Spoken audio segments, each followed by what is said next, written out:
Hi everyone, welcome back. Thanks for joining us. We've got another brand new interesting story to share with you today, so let's begin. My name is Daniel, and this is the story of how I learned the hard way that sometimes the person you love the most can take you for granted until it's too late. Emma and I met in our early 20s. Back then, we were inseparable, one of those couples that people looked at and said, yeah, they're made for each other. We had that kind of love that felt effortless. Late night drives, deep conversations, just two people completely lost in each other. When we got married, it felt right. We had dreams, big ones. Traveling, building a life together, maybe even starting a family down the road. And for a while, everything was perfect. But life happens. I was building my business from the ground up, putting in long hours, making sacrifices. But no matter how busy I got, Emma was always my priority. I made time for her, whether it was small surprises, random date nights, or just sitting down and talking after a long day. I always made sure she knew she mattered. And at first, she appreciated it. She was proud of me, supportive, and my biggest cheerleader. But slowly, she started changing. At first, it was little things. Complaining that she wanted more me time, saying she needed to focus on herself. And honestly, I supported that. We all need space to grow. But then it became something else. She started talking about putting herself first, and at first, I thought she meant self-care, like working out, reading more, and doing things that made her happy. But that's not what she meant. What she really meant was doing whatever she wanted, regardless of how it affected our marriage. She stopped trying. She didn't care about our plans. She barely even asked about my day. But at the same time, she still expected me to treat her like she was the most important person in the world. It was like she wanted all the benefits of marriage without having to actually be a wife. At first, I told myself that this was just a rough patch. Every marriage has ups and downs, right? So I did what any loving husband would do. I tried harder. I avoided conflicts as much as I could. If something upset me, I would first try to talk about it, but if it got to a point of escalation instead of resolution, I would swallow it down instead of arguing. I started surprising her with gifts. Little things I knew she liked. Flowers, perfume, even that expensive handbag she had been eyeing for months. Anything to remind her that I still cared, that I was still here. But none of it made a difference. She'd thank me sometimes, but there was no real emotion behind it, no genuine excitement, no appreciation. Just a half-hearted smile before she moved on to something else, usually her phone. When I heard her say she needed space, that she needed to find herself, at first I didn't question it. I thought, okay, maybe she's just figuring things out. So I gave her the room she asked for. I stopped trying to pull her close. I let her go out more, let her have her nights out, let her do whatever she felt she needed. But months later, this didn't help. She became more and more self-absorbed, like she was the main character in some kind of story where I was just a background character. Someone who was there to serve her, not to be loved by her. She started acting like she deserved better, like she was settling by being with me. And I'll be honest, that hurt. I watched the woman I fell in love with slip further and further away because she convinced herself that she could do better than me. When you love someone who doesn't value you, it messes with your head. You start questioning yourself, wondering if maybe they're right. Maybe you're not good enough. Maybe you're the problem. I spent so many nights staring at the ceiling, trying to figure out what changed. What did I do wrong? When did I stop being enough for her? But deep down, I already knew the truth. And no matter how much I loved her, I couldn't save someone who didn't want to be saved. I wasn't sure how much longer I could pretend everything was okay. Then came the one night that changed everything. I had been waiting up for hours, staring at the clock, listening to the sound of cars passing by outside.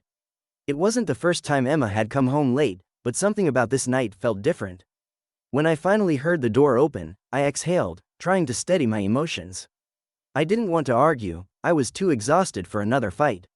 She walked in, stumbling slightly. The smell of alcohol hit me before I even turned to look at her. She barely acknowledged me, tossing her bag onto the couch and kicking off her shoes. I swallowed my frustration and asked, Emma, do you even realize what you're doing? This isn't just about coming home late. You're pushing me away. I've been patient, but you're not acting like a married woman anymore. She rolled her eyes, like I had just told her the most ridiculous thing in the world. Then, with a lazy smirk, she laughed. Oh, please, she scoffed. You think I need you? Do you really think that?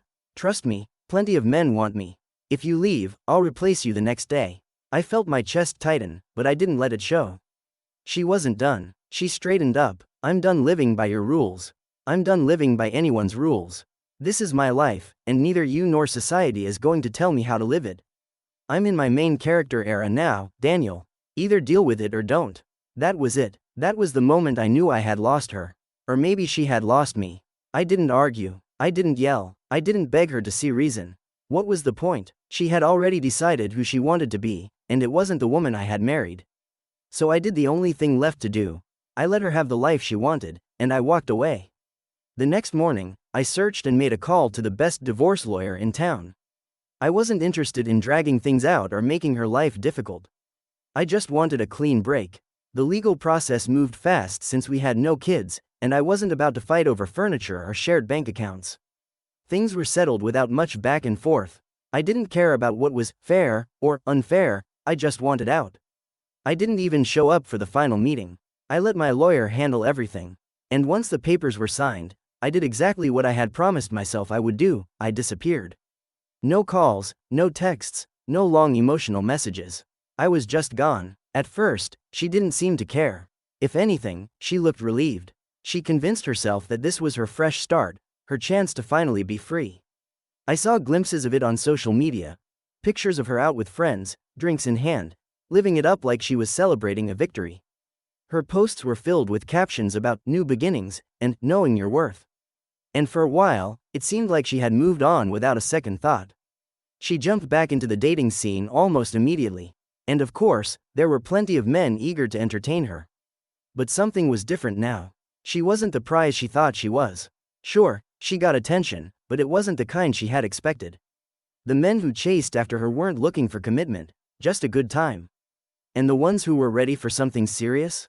They weren't the kind of men she wanted. I wasn't there to witness it firsthand, but I heard things. She cycled through relationships quickly, jumping from one guy to the next, never finding anything that lasted. One by one, they all left. The attention she had once thrived on started feeling hollow and meaningless. Slowly, the confidence she once flaunted began to crack. For the first time, she was alone, not by choice, not for self-discovery, but because she had pushed away the one person who actually loved her.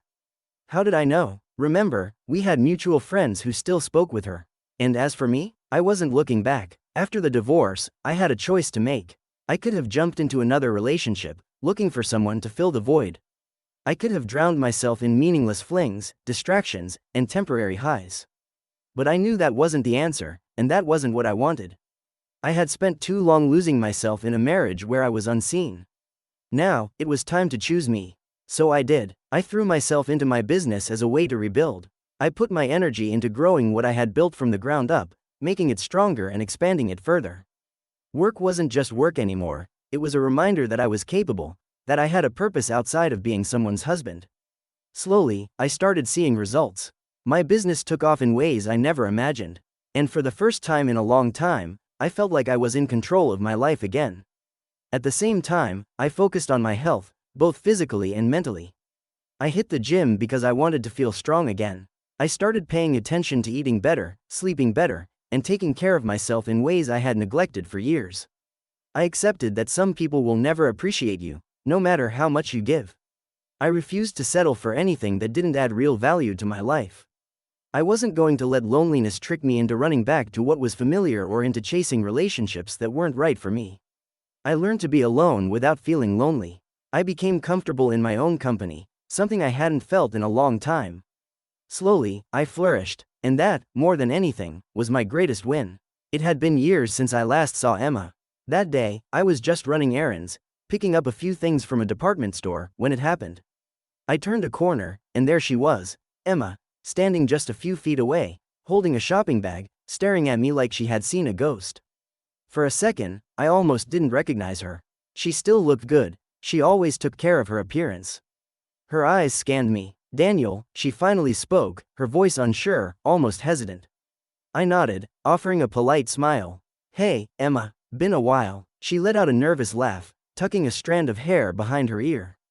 Wow, you look different. I shrugged. Yeah, life's been good. She started asking questions, trying to keep the conversation going. How have you been? What have you been up to? I answered casually, never giving her too much, keeping it light. I wasn't rude, but I also wasn't giving her what she was hoping for. I had no idea what was going through her mind. After a few more minutes of small talk, she smiled, unsure. Maybe we could catch up sometime? I smiled back. Yeah, maybe. I knew we wouldn't, because that chapter of my life was closed. Days after that encounter, she reached out. It started with a simple message, one of those casual, "Hey, it was nice seeing you the other day," texts. I hesitated before responding, my fingers hovering over the keyboard. Against my better judgment, I replied. From there, the conversation slowly picked up, nothing deep, nothing emotional, just small talk, catching up, nostalgia creeping in, filling the gaps where anger and resentment used to be. Over the next few weeks, we texted here and there. She would send a random message about something that reminded her of me. And despite everything, I couldn't deny it. The feelings were still there. You don't just stop loving someone overnight, but what I came to realize was that love alone wasn't enough. The trust was long gone. One evening, she suggested we meet up. Just dinner, just a talk. A part of me wanted to say yes. I won't lie, I was tempted. But then I stopped and asked myself a question I had been avoiding this entire time. What was the point? What was I really looking for? An apology? Some kind of explanation? A chance to fix what was already broken beyond repair? No. Deep down, I knew the truth. I didn't need her to give me closure. I needed to give it to myself. So I declined, not with bitterness, not with anger. Just a simple, I don't think that's a good idea. It took me a long time to admit that I was broken. I didn't want to admit it, but Emma had done more damage to me than I realized. Not just because she left, but because of the way she made me feel before she did, unworthy, replaceable, like I was never enough. At first, I told myself I was fine. I focused on my business, worked out more, and surrounded myself with friends. But no matter how much I tried to distract myself, there was this weight in my chest that wouldn't go away. I knew if I didn't deal with it, it would follow me into every part of my life. So I did something I never thought I would do. I went to therapy. I won't lie, at first, it felt weird sitting there, talking to a stranger about everything I had spent years burying. But week after week, I started seeing things more clearly. I wasn't stupid for loving Emma. I wasn't weak for trying to save my marriage. I was just a man who gave his heart to the wrong person. And that wasn't my failure, it was just a lesson I needed to learn. Healing wasn't instant. It wasn't about waking up one day and suddenly feeling free. It was about the small moments. So I burned every bridge with Emma. No more texts, no more small talk, no more what ifs. And I decided that my story with her was over. Before I deleted her number, I sent one last message, not out of anger, not out of spite, just the truth. I wish you the best. Looking back, I used to think the only way to move on from someone who hurt you is to get even, to prove to them that they lost something valuable. But I realized something along the way. Revenge is a waste of energy. Sometimes, the best revenge isn't revenge at all. It's simply moving on, becoming the best version of yourself, and letting them watch from a distance. And that, my friends, is exactly what I did. That's it for today's story. Let us know what you think in the comments. Have you ever been in a situation like this? How did you handle it? If you enjoyed this, don't forget to like, comment, and subscribe for more real-life stories. Until next time, take care.